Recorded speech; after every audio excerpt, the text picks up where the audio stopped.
بسم الله الرحمن الرحيم. السلام عليكم ورحمة الله وبركاته.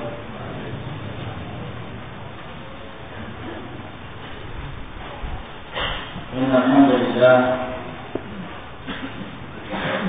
نحمده ونستعينه ونستغفره ونعوذ بالله من شرور أنفسنا ومن سيئات أعمالنا. من يهده الله فلا مضل له ومن يضلل فلا هادي له، وأشهد أن لا إله إلا الله وحده لا شريك له،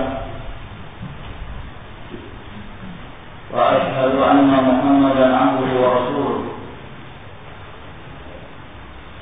يا أيها الذين آمنوا اتقوا الله حق تقاته ولا تموتن إلا وأنتم مسلمون. يا أيها الناس اتقوا ربكم الذي خلقكم من نفس واحدة وخلق منها زوجها وبث منهما رجالا كثيرا ونساء، واتقوا الله الذي تساءلون به والأرحام إن الله كان عليكم رقيبا. يا أيها الذين آمنوا اتقوا الله وقولوا قولا سديدا يصلح لكم أعمالكم ويغفر لكم ذنوبكم، ومن يطع الله ورسوله فقد فاز فوزا عظيما. أما بعد، فإن أصدق الحديث كلام الله تعالى، وخير الهدي هدي محمد صلى الله عليه وعلى آله وسلم، وشر الأمور محدثاتها، فإن كل محدثة بدعة، وكل بدعة ضلالة، وكل ضلالة في النار. معاشر المسلمين رحمكم الله, walhamdulillah, pada malam hari ini kembali kita dikumpulkan dalam pengajian rutin kita yang membahas kitab Bulughul Maram min Adillatil Ahkam karya Al-Hafidz Abul Fadl Ahmad bin Ali bin Hajar Al-Asqalani rahimahullah ta'ala. Dan pada pertemuan yang lalu kita telah menyebutkan dan menjelaskan hadis-hadis seputar permasalahan sujud at-tilawah. Dan sebelumnya kita pun telah membahas tentang sujud as-sahwi. Telah kita jelaskan hukum-hukumnya dan permasalahan-permasalahan seputar sujud as-sahwi dan sujud tilawah. Dan masih tersisa sujud yang lainnya,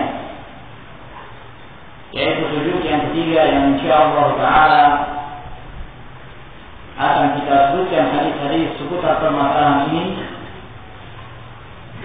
di mana Al-Hafidz Ibnu Hajar rahimahullah ta'ala menyebutkan 3 hadis yang menjelaskan tentang sujud yang ketiga ini, yaitu sujud syukur.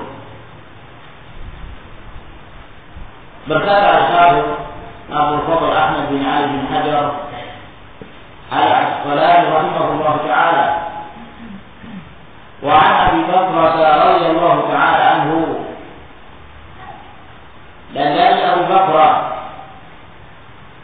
radhiyallahu ta'ala anhu, anna an-nabiy sallallahu alaihi wa alihi wasallam,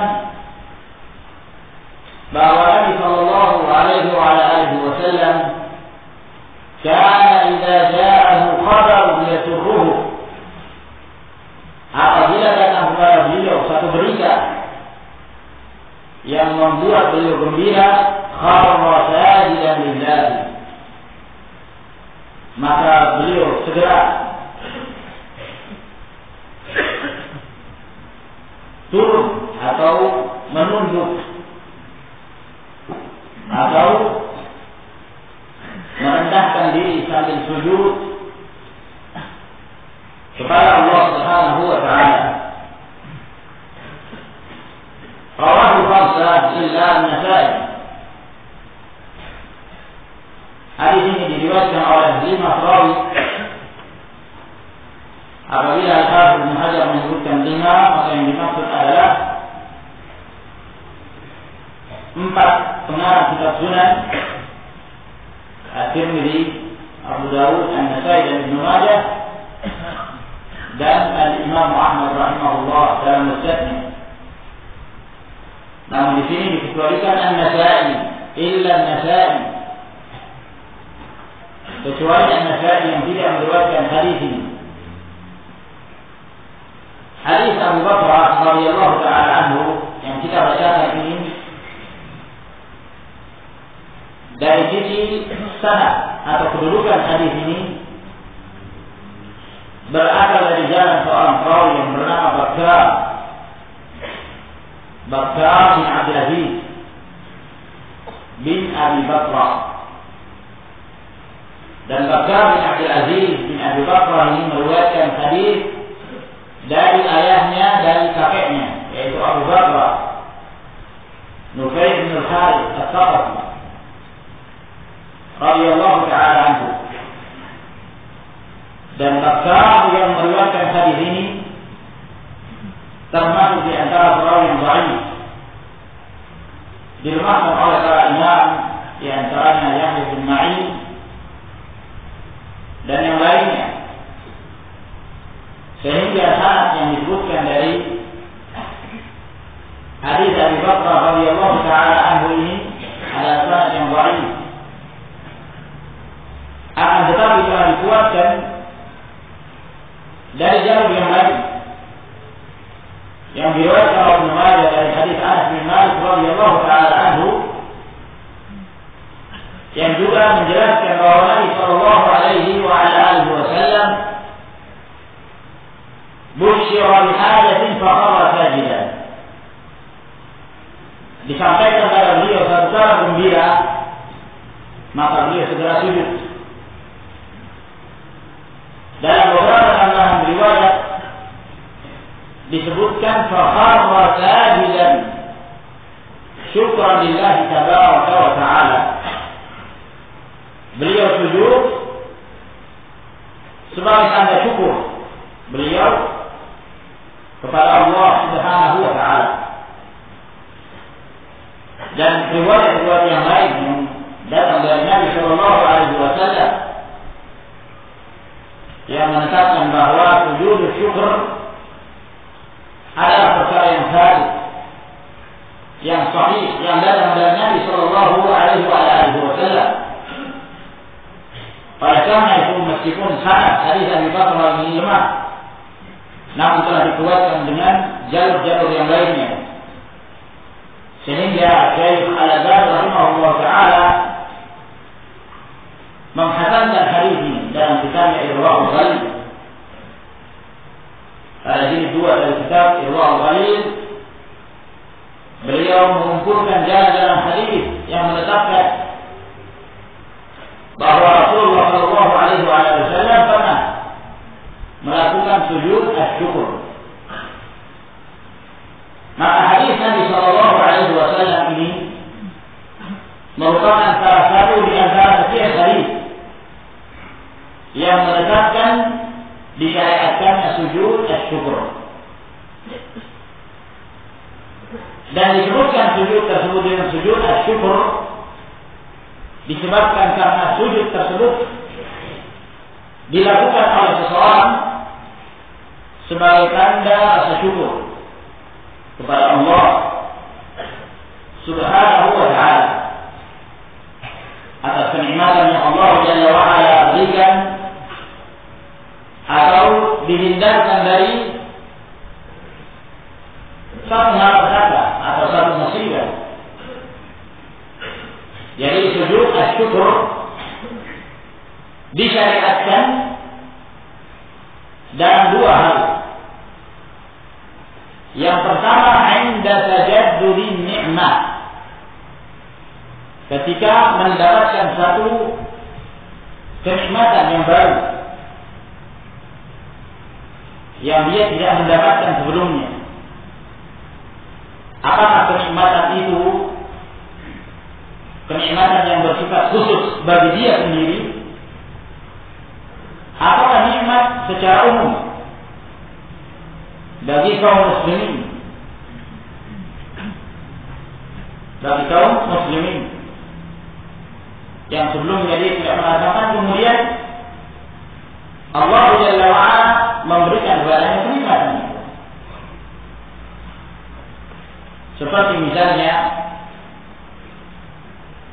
pada saat mereka telah menunggu hujan, disebabkan karena sekian lama Allah Subhanahu wa ta'ala tidak menurunkan hujan di kampung tersebut. Mereka sudah menanti hujan. Nah, ketika Allah Subhanahu wa ta'ala menurunkan hujan ke negeri mereka, tentunya ini adalah merupakan nikmatun mutajaddidah, satu kenikmatan yang baru. Maka disyariatkan boleh seorang itu syukur dengan cara sujud, melakukan sujud asyukur sebagai tanda rasa syukur dia kepada Allah Subhanahu wa ta'ala. Atau misalnya ketika dia menanti kelahiran anaknya, istrinya dalam proses akan melahirkan buah hatinya, maka dia menunggu. Kemudian setelah itu Allah Subhanahu wa ta'ala memberikan kemudahan dengan keluarnya anak tersebut dalam keadaan sehat walafiat, maka dia pun sujud syukur. Maka ini diwariskan karena dia merasakan satu kenikmatan yang belum dia rasakan sebelumnya. Sebab yang kedua, indifa'un niqmah, apabila dipalingkan dari satu musibah atau malapetaka atau mara bahaya yang akan menimpa, apakah yang menimpa dirinya secara khusus atau secara umum kaum muslimin. Secara umum kaum muslimin, seperti misalnya apabila musuh orang-orang kafir mereka hendak menyerang negeri kaum muslimin, dan mereka hendak mengusir kaum muslimin dari kampungnya, maka kemudian kaum muslimin mereka mempertahankan diri dan mereka berjihad di jalan Allah Subhanahu wa ta'ala, dan mereka berhasil memukul mundur. Maka dianjurkan dan dibolehkan seorang itu sujud sebagai tanda rasa syukur dia kepada Allah Subhanahu wa ta'ala. Dan di dalam hadis Abu Bakrah radhiyallahu anhu ini menjelaskan tentang berita yang menggembirakan Nabi sallallahu alaihi wasallam. Pada saat Rasulullah sallallahu alaihi wasallam mendengarkan berita tersebut, maka beliau pun segera sujud sebagai tanda syukurnya kepada Allah Subhanahu wa ta'ala. Oleh karena itu, tidak dianjurkan sujud asyukur apabila kenikmatan itu memang sudah kita rasakan semenjak sebelumnya. Ya. Bukan nikmat yang mutajaddidah, yang baru muncul. Nah, seperti misalnya Allah berikan kepada kita mata. Ya. Mata sudah semenjak dahulu kita diberikan kenikmatan ini oleh Allah Subhanahu wa ta'ala. Nah, maka tidak disyariatkan atau kita diberikan Kenikmatan yang lain, walaupun nikmat Allah Subhanahu wa taala tidak pernah berhenti kepada seorang hamba, akan terus menerus seorang hamba itu merasakan kenikmatan. Nah, kecuali misalnya seorang yang sebelumnya ditimpa musibah sehingga dia tidak mampu melihat, kemudian setelah itu melalui proses apakah dia melakukan pengobatan tertentu hingga Allah Subhanahu wa taala mengembalikan kesehatannya sehingga dia bisa melihat seperti sedia kala, maka boleh bagi dia untuk melakukan sujud syukur. Karena itu adalah nikmat yang baru yang sebelumnya hilang. Walhasil dari rahimahullah, sujud syukri dianjurkan atau dibolehkan pada saat seorang mendapatkan salah satu dari dua perkara, mendapatkan kenikmatan yang baru atau terhindar dari satu musibah, malapetaka, berbahaya dan dikhawatirkan menimpanya. Oleh karena itu, apabila tidak termasuk dalam salah satu dari dua perkara ini, maka tidak dianjurkan sujud syukur. Ada sebagian kaum muslimin selalu sering sujud syukur, ya, bahkan terkadang tanpa sebab, bukan kenikmatan yang baru. Terkadang kita lihat sebagian mereka setiap selesai sholat, ada yang setiap selesai sholat setelah berzikir sujud dia. Nah, sujud apa? Sujud syukur katanya. Sujud syukur. Dan itu terus dia selalu melakukan. Nah, kalau dalam masalah kenikmatan, sekali lagi bahwa seorang akan selalu mendapatkan nikmat dari Allah Subhanahu wa taala. Namun yang dimaksud adalah suatu kenikmatan yang sifatnya baru. Sebagaimana yang diketahui dari hadis-hadis Nabi sallallahu alaihi wasallam. Oleh karena itu Syekhul Islam Ibnu Taimiyah rahimahullah taala sebagaimana yang dinukil dalam Majmu' al-Fatawa, beliau mengatakan, wa amma sujudu aqiba sholati bila sababin faqad karihahu ulama. Adapun sujud setelah sholat tanpa sebab, maka para ulama membenci perkara ini. Wa kada yaf'aluhu ba'dul masyayikh min sajdatayn ba'da al-witr lam yaf'alhu ahadun min as-salaf wa la tahabbahu ahadun min al-a'immah. Demikian pula yang dilakukan oleh sebahagian masyayikh, sebahagian syekh yang melakukan 2 kali sujud setelah sholat witir, tidak seorang pun dari kalangan para ulama salaf yang melakukannya, dan tidak seorang pun dari kalangan para imam yang menyukai hal tersebut. Wa amma sajdatan fala asla lahuma wa la lisujudil mujarrad bila sabab wa qalu huwa bid'ah. Adapun 2 kali sujud tersebut, yakni setelah witir, maka ini tidak ada asalnya. Adapun sekedar sujud saja tanpa sebab, maka para ulama mengatakan ini adalah perkara bid'ah.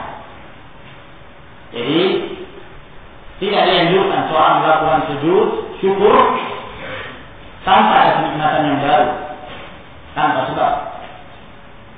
Demikian pula yang dilakukan oleh sebagian mereka yang bermain sepak bola, ya. Kadang-kadang ada sebagian tim, sebagian kesebelasan, kalau memasukkan ya gol ke gawang lawan, maka mereka sujud syukur. Nah, mereka sujud syukur. Itu sebagian yang mereka dari kalangan kaum muslimin tentunya, ya, pemain-pemain mungkin di Arab Saudi, ya, atau di Mesir atau di tempat-tempat yang lain. Dan ini dikatakan kepada Syekh Shalih Fauzan hafizahullah ta'ala, apa hukum yang dilakukan oleh sebagian mereka yang ketika dalam pertandingan mereka berhasil memasukkan gol ke gawang lawan, lalu kemudian mereka sujud sebagai tanda syukur mereka kepada Allah Subhanahu wa taala. Kata Syekh, kenikmatan apa yang mereka dapatkan? Nikmat apa itu? Nah, itu bukan saja nikmat. Ya. Kenikmatan apa? Nah, mereka melakukan itu. Nah, kadang-kadang disertai dengan perjudian, kadang-kadang mereka membuka aurat pada saat mereka bermain. Nah, maka kenikmatan apa? Bukan kenikmatan, kata beliau. Sehingga barakallahu fikum tidak disyariatkan hal-hal yang seperti ini.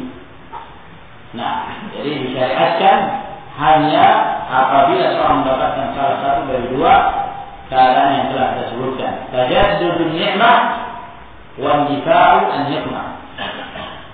Kemudian sujud syukur. Apakah sujud syukur tersebut mengambil hukum salat dalam artian hukum-hukum pada sujud syukur sama seperti hukum salat?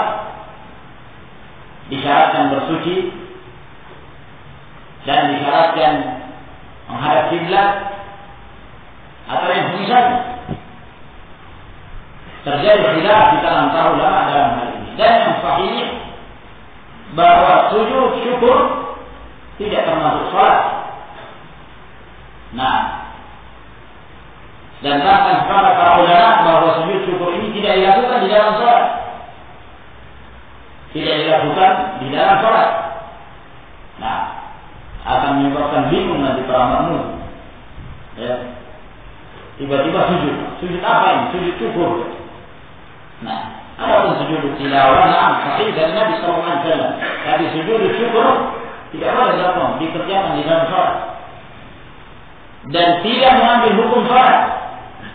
Oleh karena itu diperbolehkan bagi seorang yang berhadas sekalipun seperti wanita yang dalam keadaan haid dibolehkan sujud syukur. Atau seorang yang dalam keadaan junub dibolehkan sujud syukur meskipun tidak dalam keadaan suci. Ini pendapat yang sahih dari para ulama. Demikian pula tidak disyaratkan menghadap kiblat, ya, menghadap kemanapun. Nah, tentunya dengan niat bahwa dia sujud hanya kepada Allah Subhanahu wa taala, bukan kepada yang lainnya. Bukan kepada yang lainnya.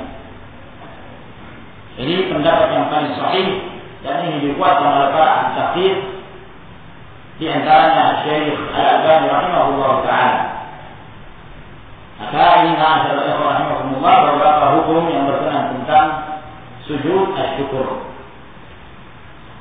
Kemudian hadis yang berikutnya, wa an Abdurrahman bin Auf radhiyallahu taala anhu. Dan dari Abdurrahman bin Auf radhiyallahu taala anhu qala, beliau berkata, sajada Nabi sallallahu alaihi wa alihi wasallam fa aqala sujuda. Bahwa Nabi sallallahu alaihi wasallam sujud dan beliau melamakan sujudnya, yani beliau sujud dalam waktu yang cukup lama. Tsumma rafa'a ra'sahu, kemudian beliau mengangkat kepalanya. Faqala, lalu beliau berkata, inna Jibril atani fabashsharan. Sesungguhnya Jibril datang kepadaku lalu menyampaikan kabar gembira kepadaku, fasajadtu lillahi syukra. Maka aku pun sujud sebagai tanda syukur kepada Allah Subhanahu wa taala. Rawahu Ahmad wa sahhahahu Al-Hakim. Hadis ini diriwayatkan oleh Imam Ahmad dan disahihkan oleh Al-Imam Hakim. Namun hadis ini juga terdapat kelemahan di dalamnya. Dan Syekh Al-Albani rahimahullah taala menyebutkan dua illah. Illah yang pertama atau penyakit riwayat ini yang pertama, paman Abdul Wahid bin Muhammad bin Abdul Rahman yang terdapat di dalam sanad ini. Dia adalah seorang perawi majhul Demikian pula Amr bin Abi Amr telah terjadi perselisihan dalam riwayatannya. Di samping itu bahwa Amr bin Abi Amr ini kadang-kadang keliru di dalam meriwayatkan hadis. Namun Syekh Al-Albani rahimahullah taala menguatkan hadis ini dan menghasankan berdasarkan jalan-jalan yang lainnya. Datang dari jalur-jalur yang lainnya, bahkan disebutkan oleh Baihaqi rahimahullah bahwa di dalam permasalahan ini telah datang penguatnya dari hadis Jabir, dari hadis Abdullah bin Umar, dari Anas bin Malik, dari Abu Juhaifah dan dari Jarir, yang mereka semuanya menetapkan bahwa Rasulullah Shallallahu Alaihi Wasallam pernah melakukan sujud syukur. Dan dari hadis ini juga menjelaskan kepada kita bahwa kita sebagai hamba Allah Taala dianjurkan untuk senantiasa mensyukuri nikmat Allah Taala. Apabila kita mendapatkan kenikmatan, kita bersyukur kepada Allah. Tatkala Allah Subhanahu wa taala memalingkan kita dari satu musibah, satu bencana, ketahuilah bahwa yang memalingkan itu juga Allah Subhanahu wa taala. Sehingga dalam keadaan bagaimanapun hendaknya kita sebagai hamba Allah menyikapi segala sesuatu dengan rasa syukur kita kepada Allah Tabaraka wa taala. Hamba ini tidak pernah terlepas dari yang namanya kenikmatan dari Allah. Dan bentuk seorang mensyukuri nikmat Allah tidak harus dengan sujud syukur. Ya, mensyukuri nikmat Allah itu bisa dengan hati, bisa dengan ucapan, dan bisa dengan anggota tubuh kita. Dengan hati, dengan semakin menambah keyakinan dan tawakal kita kepada Allah Subhanahu wa taala, bahwa Allah Jalla wa Ala yang memberikan kenikmatan.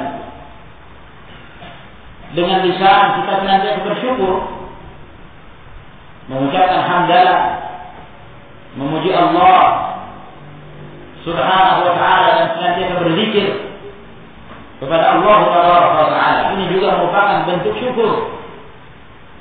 Demikian pula beribadah, semakin menambah aktivitas ibadah kita sebagai tanda syukur kita kepada Allah Subhanahu wa ta'ala. Oleh karena itu Rasulullah sallallahu alaihi wasallam hamba yang paling dimuliakan oleh Allah Subhanahu wa ta'ala, hamba yang telah mendapatkan jaminan surga, bahkan surga yang tertinggi di dalam Al-Firdausul A'la. Beliau mendapatkan al-wasilah. Namun semua kenikmatan ini tidak menyebabkan beliau berbangga diri, lalu mencukupkan untuk mengerjakan perkara-perkara yang wajib. Tidak demikian keadaan beliau sallallahu alaihi wasallam. Bahkan beliau semakin memperbanyak ibadah sehingga menyebabkan kedua kaki beliau membengkak hatta tatawarrama qadamah, yang menyebabkan Aisyah radhiyallahu taala anha ummul mukminin merasa kasihan melihat suaminya, melihat Rasulullah sallallahu alaihi wasallam, dan mengatakan kepada beliau, bukankah engkau adalah seorang hamba yang telah mendapatkan ampunan dari Allah? Dosa-dosa telah diampuni yang dahulu dan yang akan datang. Namun apa jawaban Rasulullah sallallahu alaihi wasallam? Afala akunu 'abdan syakura? Tidak pantaskah aku menjadi seorang hamba yang senantiasa bersyukur kepada Allah Subhanahu wa taala? Bersyukur kepada Allah Jalla wa Ala dengan membesarkan Allah Jalla wa Ala dan meyakinkan pada diri kita bahwa Allah yang memberikan manfaat dan Allah yang menolak mudarat pada diri kita, sehingga kita menggantungkan diri hanya kepada Allah Subhanahu wa ta'ala. Sehingga jalan-jalan mensyukuri nikmat Allah itu sangat banyak sekali. Ya, termasuk di antara jalan tersebut adalah sujud asyukur. Ya, dalam keadaan-keadaan tertentu sebagaimana yang telah kita jelaskan, apabila seseorang mendapatkan salah satu dari dua keadaan, maka pada saat itu dia dianjurkan untuk bersyukur dengan sujud. Nah, dan ketika orang sujud syukur tanpa takbir, tidak perlu takbir, langsung sujud. Nah, inilah yang dilakukan oleh Rasulullah SAW, dan itu pula dilakukan oleh para sahabat ridwanullahi alaihim ajma'in. Di dalam hadis Abdurrahman bin Auf ini, Rasulullah SAW melakukan sujud syukur karena mendapatkan berita gembira dari Jibril alaihissalam, sehingga beliau sujud sebagai tanda rasa syukur beliau atas berita tersebut, syukur beliau kepada Allah Subhanahu wa taala. Kemudian hadis yang ketiga, wa 'anil Bara' bin 'Azib radhiyallahu ta'ala anhu, dari Al-Bara' bin 'Azib radhiyallahu ta'ala anhu, afwan pada riwayat Abdurrahman bin Auf yang kita sebutkan sebelumnya, telah datang penafsiran berita gembira yang disampaikan oleh Jibril kepada Rasulullah Shallallahu Alaihi Wasallam dalam riwayat Imam Ahmad yang datang dari beberapa jalan, bahwa Jibril menyampaikan kabar gembira kepada Rasulullah Shallallahu Alaihi Wasallam dan mengatakan, man shalla alaihi sallallahu alaihi wasallam salatan sallallahu alaihi biha asyara. Barang siapa yang bersolawat kepada Rasulullah alaihi salatu wassalam satu kali solawat, maka Allah Subhanahu wa taala bersolawat kepada hamba itu 10 kali. Ini berita gembira yang disampaikan oleh Jibril kepada Nabi Allah Sallallahu Alaihi Wasallam, yang menunjukkan pula di dalam hadis tersebut keutamaan berselawat, bahwa seorang hamba dianjurkan untuk memperbanyak selawat kepada Rasulullah Sallallahu Alaihi Wasallam, dan balasan yang berlipat ganda yang Allah berikan dengan selawat yang sekali yang diucapkan oleh seorang Muslim kepada Rasulullah Sallallahu Alaihi Wasallam, maka Allah mengganjarnya dengan 10 kali sholawat. Allah bersolawat atasnya 10 kali. Apa yang dimaksud dengan sholawat Allah? Bahwa Allah Subhanahu wa taala bersolawat kepada hambanya. Apa yang dimaksud? Telah disebutkan oleh Imam Bukhari rahimahullah di dalam sahihnya secara ta'liq, riwayat dari Abu Aliyah Rufai' bin Mihran Ar-Riyahi rahimahullah ta'ala, beliau mengatakan, salatullahi ala abdihi sana'uhu alaihi indal malaikah, bahwa salawatnya Allah apabila Allah bersalawat kepada hambanya, maknanya adalah Allah Subhanahu wa taala memberikan pujian kepada hamba tersebut di hadapan para malaikatnya. Allah memberikan pujian dari Allah. Ma'asyiral muslimin rahimakumullah, tidak seperti pujian presiden. Seseorang dapat pujian dari presiden saja, jangankan presiden, capres, calon presiden memberikan pujian pada seseorang, bangganya orang itu. Nah, belum lagi jadi presiden.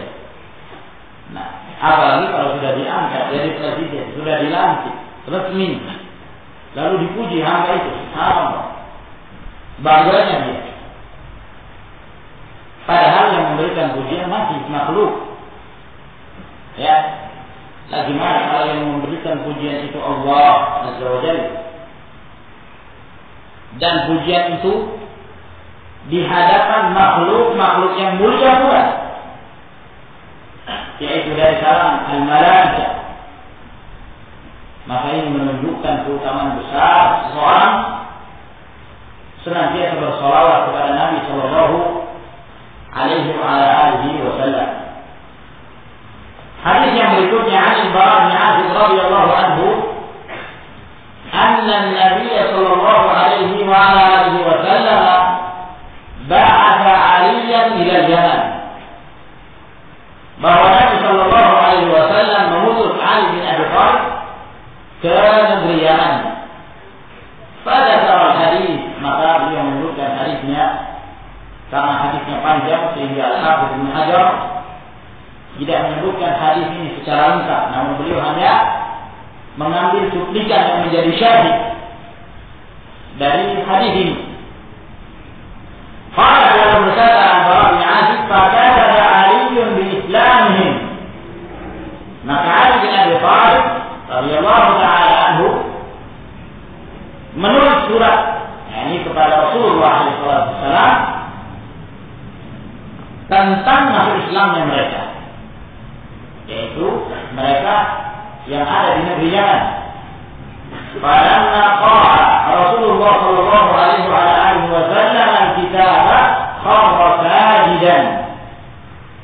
Tatkala Rasulullah alaihi wasallam membaca surat tersebut, maka beliau segera tersungkur sujud syukran lillahi ta'ala ala dzalik, sebagai tanda syukur kepada Allah Subhanahu wa taala atas kenikmatan itu. Rawahu al-Baihaqi wa asluhu fil Bukhari. Hadis ini diriwayatkan oleh Al-Imam al-Baihaqi yang dalam sunannya, Sunan al-Kubra, dan asal hadis ini disebutkan dalam riwayat Imam Bukhari. Yang jelas hadis ini disebutkan oleh Al-Bara bin Azib yang menceritakan pengiriman Nabi Sallallahu Alaihi Wasallam beberapa sahabat ke negeri Yaman. Sebelum Rasulullah SAW mengirim Ali bin Abi Thalib, maka sebelumnya beliau mengutus Khalid bin Walid ke negeri Yaman untuk mengajak mereka agar mereka masuk ke dalam Islam. Namun selama Khalid bin Walid berada di negeri Yaman, maka penduduk Yaman pun tidak menjawab seruan Khalid bin Walid. Mereka enggan masuk ke dalam Islam. Akhirnya Rasulullah Shallallahu Alaihi Wasallam mengutus Ali bin Abi Thalib radhiyallahu taala anhu dan mengembalikan Khalid bin Walid.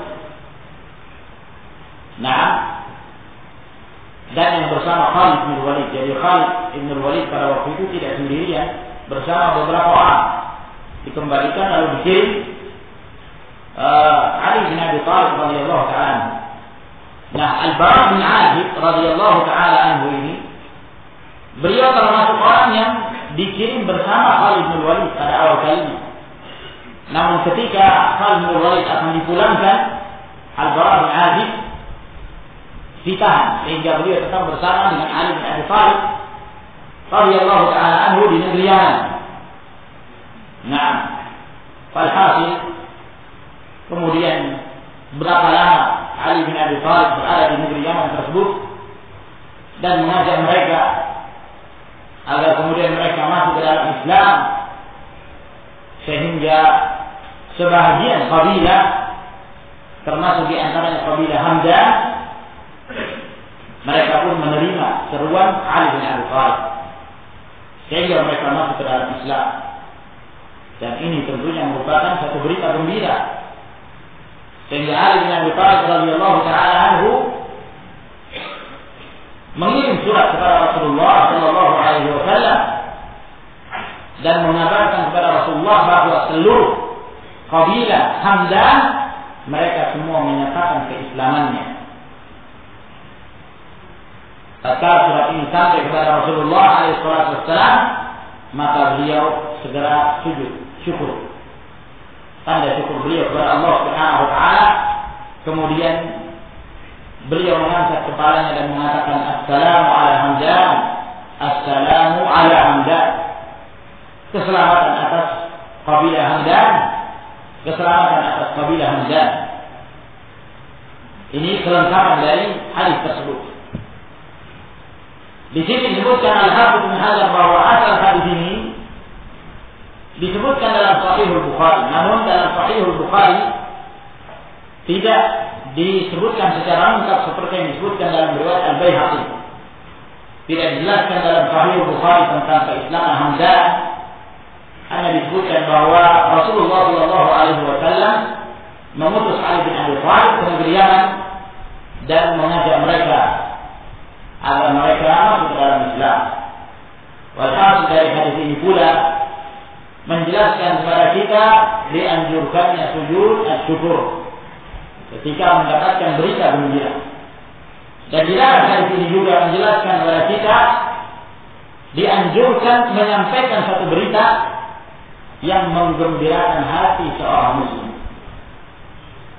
Apabila kita mengetahui ada satu berita yang apabila kita menyampaikan berita itu kepada seorang muslim, maka dia menjadi gembira dengan itu. Maka ini adalah merupakan amal saleh. Bahkan termasuk di antara amalan yang dicintai Allah Subhanahu wa taala. Dalam hadis yang diriwayatkan oleh Ibnu Abi Dunya dari hadis Abdullah bin Umar, kata Nabi sallallahu alaihi wasallam, ahabbun nasi ila Allah anfa'uhum wa ahabbul a'mali ila Allah jalla wa ala sururun tudkhiluhu ala qalbi akhika muslim. Manusia yang paling dicintai Allah Subhanahu wa taala adalah yang paling bermanfaat. Bermanfaat untuk dirinya, bermanfaat untuk orang lain. Ini manusia yang sangat dicintai Allah Tabaraka wa ta'ala. Dan amalan yang paling dicintai Allah Subhanahu wa ta'ala adalah memasukkan perasaan gembira ke dalam hati seorang muslim. Memasukkan perasaan yang menggembirakan hati seorang muslim. Sampai Rasulullah SAW menyatakan, wala an amshiya ma'a akhil muslim fi hajatin ahabbu ilayya min an a'takifa fil masjid syahra. Dan aku berjalan bersama dengan seorang muslim untuk menyelesaikan kebutuhannya, yang demikian lebih aku suka daripada tinggal i'tikaf di masjid selama sebulan. Menunjukkan keutamaan menyampaikan kabar gembira kepada seorang muslim. Maka ini merupakan keutamaan ya Allah. Apabila kita mendengarkan satu kabar gembira, sampaikan kepada seorang muslim yang mungkin dia belum mendengarkan. Penting untuk kita sampaikan, dan itu amal saleh. Naam, termasuk amalan yang dicintai Allah Subhanahu wa ta'ala. Dan sebaliknya, kalau menyampaikan dan memasukkan kegembiraan ke dalam hati seorang muslim adalah amalan yang paling dicintai, memasukkan kesedihan pada hati seorang muslim, ini adalah perkara yang dibenci dan termasuk di antara su'ul khuluq, akhlak yang buruk.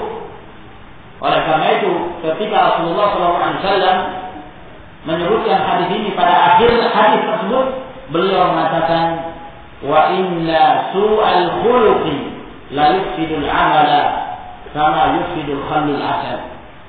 Sesungguhnya keburukan akhlak seseorang itu akan bisa merusak amalannya sebagaimana cuka yang akan merusak madu.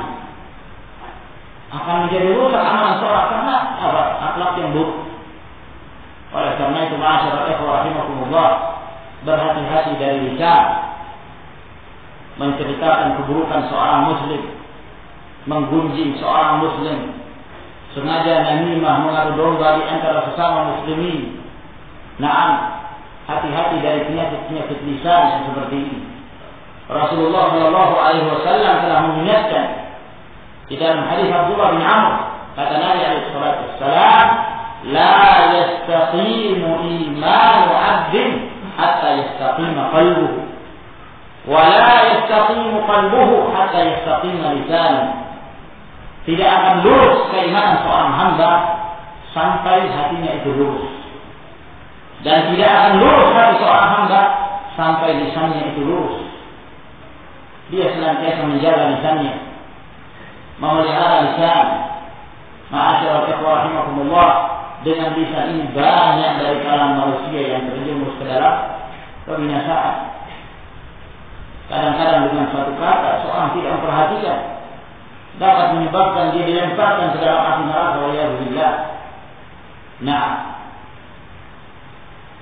oleh karena itu ma'asyiral ikhwah rahimakumullah, pelihara al-ukhuwah di antara kaum muslimin, khususnya di antara ahli sunnah.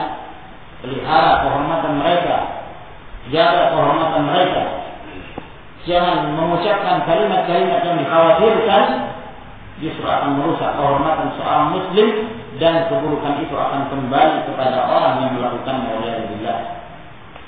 Kembali kepada orang yang melakukannya. Abdullah bin Mas'ud radhiyallahu taala anhu, pada ketika beliau naik ke Bukit Shafa, lalu beliau sambil mengatakan kepada lisannya, dia mengatakan, ya lisan, qul khairan ta'lam wasqut an syarrin taslam min qabli an tanda. Wahai lidah, wahai lisan, ucapkanlah kebaikan, ucapkan kebaikan, engkau akan mendapatkan keberuntungan. Diam dari keburukan, engkau akan selamat sebelum engkau menyesal, wahai lisan. Lalu kemudian beliau menyebutkan hadis Nabi Shallallahu Alaihi Wasallam bahwa Rasulullah Alaihi Wasallam bersabda, "Aktsarul khataaya ibni Adam min lisanihi." Kebanyakan dosa-dosa yang menimpa manusia itu disebabkan karena lisannya. Disebabkan karena lisannya. Kita menceritakan keburukan seseorang, apakah itu benar, maka berarti dia telah menggibah. Kalau itu dusta, berarti dia telah berdusta dan berbohong. Lalu berita ini sampai kepada fulan yang diceritakan, dia bersedih dengan cerita itu. Apa akibatnya? Nah, akibatnya keburukannya akan kembali kepada dirinya sendiri, menjadikan dia sebagai seorang yang sayyi'ul khuluq, memiliki akhlak yang buruk waliyadzubillah, yang dapat merusak amalan seseorang. Oleh karena itu ma'asyiral ikhwah rahimakumullah, Allah Subhanahu wa taala memberikan kepada kita lisan. Ini adalah kenikmatan yang besar. Pelihara, jaga, manfaatkan dalam kebaikan, manfaatkan dalam perkara-perkara yang mendekatkan diri kita kepada Allah Subhanahu wa taala. Jangan manfaatkan untuk memperburuk kaum muslimin, menjelek-jelekkan kaum muslimin, merusak kehormatan kaum muslimin.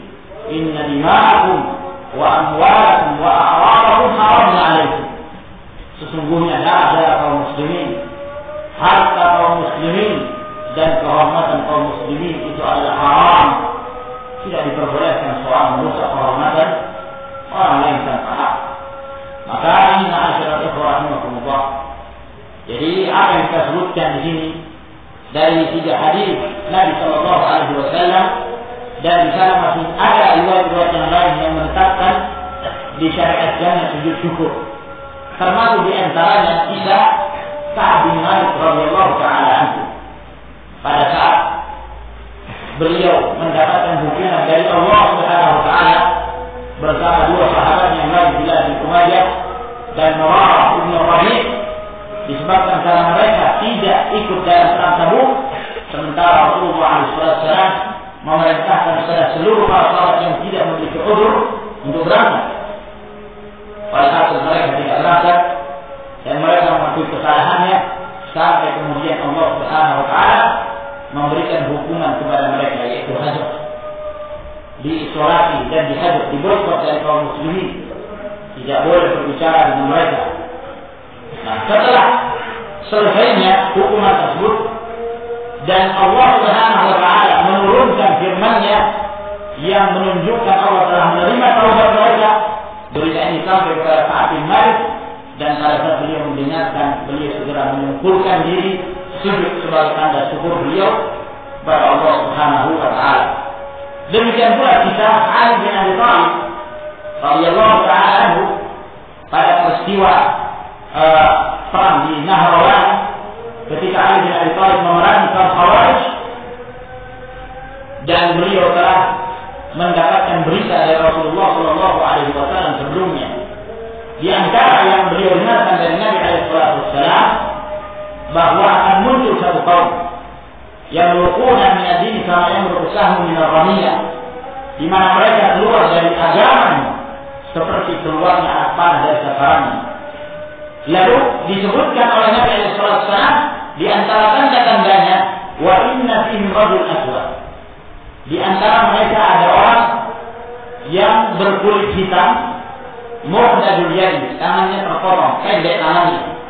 Nah, zul zadiyah, yang bahagian bahwa dari tangannya tersebut dekat ketiaknya di situ ada daging yang tumbuh serupa seperti payudara, yang membentuk seperti payudara.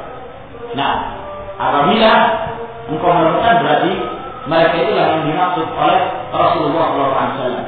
Ketika Ali bin Abi Thalib radhiyallahu taala anhu memerangi kaum Khawarij, beliau telah yakin bahwa mereka inilah yang dikhabarkan oleh Nabi Sallallahu Alaihi Wasallam. Setelah mereka ditumpas dan banyak dari mereka yang terbunuh, maka Ali bin Abi Thalib mengutus pasukannya untuk mencari orang yang disebutkan oleh Nabi Sallallahu Alaihi Wasallam ciri-cirinya. Maka mereka pun mencari, memeriksa setiap mayat yang bergelimpangan di Nahrawan tersebut, dan pada awalnya mereka tidak menemukan. Mereka mengabarkan pada Ali bin Abi Thalib. Kata Ali bin Abi Thalib, wallahi Rasulullah Sallallahu Alaihi Wasallam tidak berdusta. Cari lagi. Nah, kalau kalian tidak mendapatkan, berarti kita sedang membunuh orang-orang yang terbaik di muka bumi. Tapi kalau kalian mendapatkan mereka, mendapatkan orang yang disebut oleh Nabi Sallallahu Alaihi Wasallam, berarti kita telah membunuh orang-orang terjelek yang ada di muka bumi. Maka mereka mencari kembali dan mereka menemukan sifat-sifat persis seperti apa yang diberitakan oleh Rasulullah Sallallahu Alaihi Wasallam. Ketika orang tersebut diketahui oleh Ali bin Abi Thalib, maka Ali bin Abi Thalib segera sujud syukur, sujud syukur pada Allah Subhanahu Wa Taala. Yang ini juga menetapkan disyariatkannya sujud syukur, bahwa ini adalah perkara yang sabit datang dari Rasulullah Sallallahu Alaihi Wasallam dan diamalkan oleh para sahabat ridwanullahi alaihim ajma'in.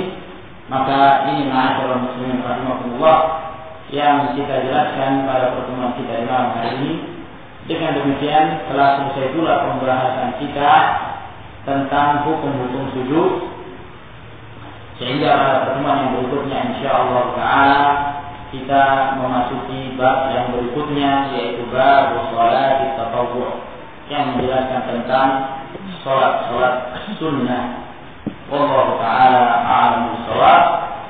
Wa akhiru da'wana alhamdulillahi rabbil alamin.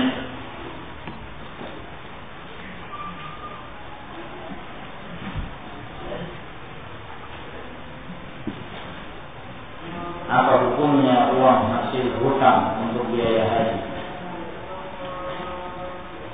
Hasil hutang, kalau yang dimaksud hasil hutang di sini artinya riba. Dia memberi pinjaman kepada orang dan dia mendapatkan hasil dari hutang tersebut. Karena ini adalah uang haram. Inna Allah tayyibun la yaqbalu illa tayyiban. Allah itu maha baik dan Allah tidak menerima kecuali yang baik pula. Maka tidak diperbolehkan menggunakan harta tersebut dalam melakukan suatu amal ibadah seperti menunaikan ibadah haji. Kalau itu yang dimaksud dengan hasil hutang. Wallahu ta'ala a'lam.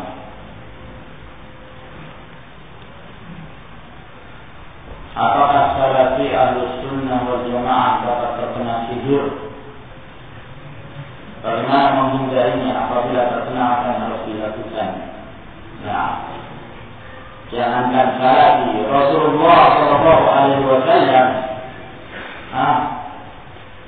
tidak terhindar dari sihirnya seorang tokoh munafikin Nabi bin Al-Asam. Nah, tidak terhindar, apalagi salafi sunnah. Nah, siapa saja bisa terkena. Nah, ya. Dan apa yang menimpa Rasulullah Shallallahu Alaihi Wasallam itu adalah ujian yang Allah berikan. Dan bukan sihir yang merusak akal Rasulullah SAW. Bukan sihir yang menyebabkan diragukannya wahyu, tidak sama sekali. Sihir khusus, ya. Dikenal di kalangan Arab disebut sihir merbuk, ya, khususnya dalam hubungan suami istri. Rasulullah SAW itu seorang yang kuat, ya. Di antara kelebihan yang Allah berikan pada Nabi SAW dari tanda kenabian, beliau diberikan kekuatan seperti kekuatan 30 laki-laki jantan. Dalam hal mendatangi keluarganya, beliau pernah dalam satu malam berkeliling mendatangi 9 istrinya. Nah, ketika beliau disihir, ketika beliau hendak mendekati istrinya, beliau tidak mampu. Nah, melemah, tidak mampu berbuat apa, dan itu berjalan selama 6 bulan. Nah, sampai kemudian Allah Subhanahu wa Ta'ala menurunkan firman-Nya Al-Mu'awwidhatayn, Qul a'udzu birabbil falaq, Qul a'udzu birabbin nas, dan Rasulullah SAW menutup dirinya dengan kedua surah tersebut, sehingga Allah Subhanahu wa Ta'ala menghilangkan pengaruh sihir dari Rasulullah SAW. Ini menunjukkan bahwa siapa saja bisa terkena. Nah, lalu bagaimana cara menghindarinya? Ya, kita juga harus punya benteng. Nah, benteng yang kokoh, yaitu berzikir kepada Allah Subhanahu wa Ta'ala, beriman kepada Allah, zikir kalau kita menjaga amalan-amalan wajib, senantiasa menghubungkan hati kita kepada Allah Subhanahu wa Ta'ala. Sebab kebanyakan orang-orang yang terkena sihir tersebut itu disebabkan karena hati yang lalai, sebagaimana disebutkan oleh Muhammad rahimahullah. Tentunya selain Rasulullah, ya, kita tidak berbicara tentang diri Rasulullah SAW. Adapun Rasulullah SAW, kita tidak mengatakan sama wilayah, tidak, itu ujian dari Allah. Allah Subhanahu wa Ta'ala memuji Rasulnya SAW, dan tentunya tujuannya adalah untuk semakin menambah kedudukan beliau, derajat beliau di sisi Allah Jalla wa'ala. Adapun selain dari Rasulullah, manusia secara umum ini disebabkan karena kelalaian. Nah, ya, kurangnya benteng, ya, pertahanan seorang dalam berzikir kepada Allah Jalla wa'ala. Nah, kurangnya keimanan seseorang sehingga menyebabkan hatinya kosong, maka orang yang seperti ini sangat mudah sekali terkena pengaruh sihir tersebut. Oleh karena itu senantiasa menghubungkan diri kepada Allah.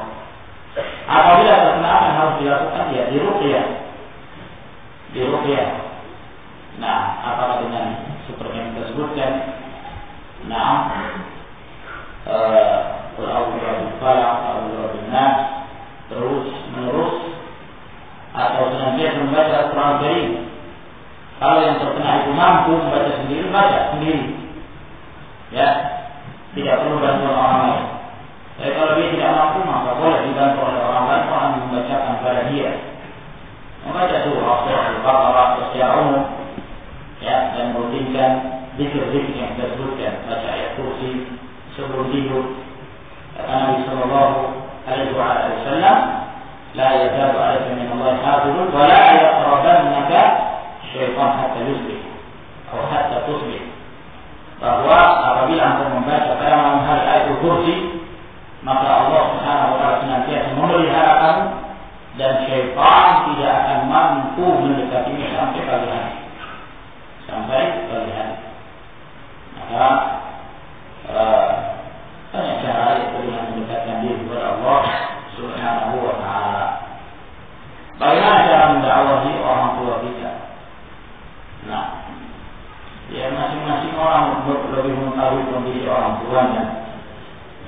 Yang pertama adalah berdoa.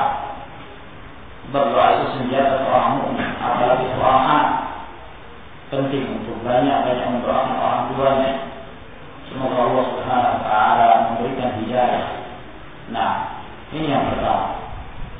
Oleh karena itu, ibu dari Abu Hurairah mendapatkan hidayah berkat doa dari Rasulullah SAW. Kemudian juga pada saat kita mengajak orang tua ada dengan cara yang baik. Ya, cara yang memberikan hidayah itu adalah Allah Subhanahu wa taala, bukan kita. Kita hanya mengarahkan, membimbing. Oleh karena itu, apabila kita mengajak orang tua ada dengan cara yang baik, jangan dengan cara yang kasar. Baru ikut daurah, ini bid'ah, ini sesat, ini bid'ah, ini sesat, pulang ke rumah. Sesat kamu ya. Kamu kok jadi ahli bid'ah gitu lah. Nah, ini haram loh, semuanya dibid'ahkan, semuanya disesatkan. Nah, tidak mengerti cara yang hikmah, tutur kata yang lembut. Yang bagaimana Ibrahim alaihissalam, ya, ayahnya seorang pembuat patung, bukan cuma seorang musyrik. Dia provokatornya, dia yang membuat patung. Nah, tapi subhanallah, kalimat-kalimat yang keluar dari lisan Ibrahim alaihissalam, tutur kata yang lembut. Ya abadi, ya abadi, ya abadi. Ya abadi itu panggilan pada orang tua yang halus. Nah, maka sampaikan dengan cara yang baik, cara yang hikmah.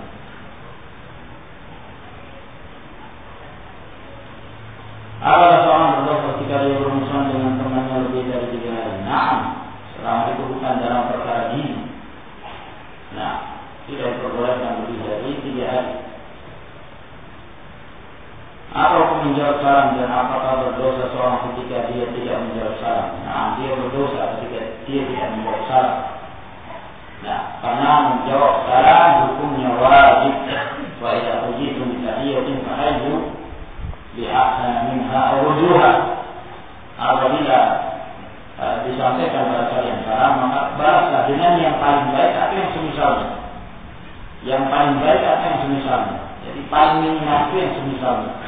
Adapun di bawahnya tidak diperbolehkan. Nah, Assalamualaikum warahmatullah. Dia menjawab Waalaikumsalam. Di bawahnya tidak boleh. Minimal dia menjawab Waalaikumsalam warahmatullah. Paling afdal kalau dia menjawab Waalaikumsalam warahmatullahi wabarakatuh. Ya, karena kita diperintahkan menjawab salam itu dengan yang lebih baik atau yang semisalnya. Jangan kurang. Jangan kurang.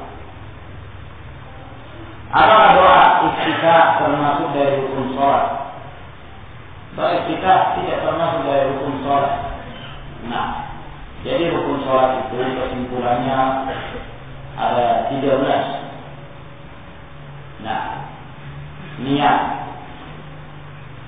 berdiri, tentunya bagi yang mampu, takbiratul ihram, kemudian al-Fatihah,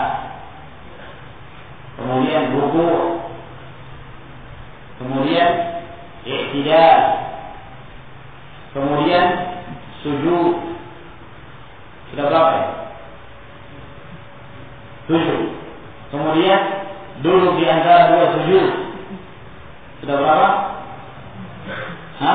8. Kemudian duduk tasyahud 9. Kemudian sholawat kepada Rasul sallallahu alaihi wasallam. Sudah berapa? 10. Kemudian tumanina. Berapa itu? 11. Ke-12 salam. Mengucapkan salam. Yang ke-13 tartibul arkan. Menertibkan rukun-rukun. Ya, tidak boleh sujud dulu kemudian rukuk. Nah, kalau secara tertib ini semua termasuk di antara arkan rukun-rukun sholat. Adapun tidak termasuk di antara rukun sholat. Allah Ta'ala. Nah, saya kira di sini akan kita sebutkan semoga Allah Subhanahu wa ta'ala memberikan manfaat. Wa akhiru da'wana alhamdulillahi rabbil alamin. Wassalamualaikum warahmatullahi wabarakatuh.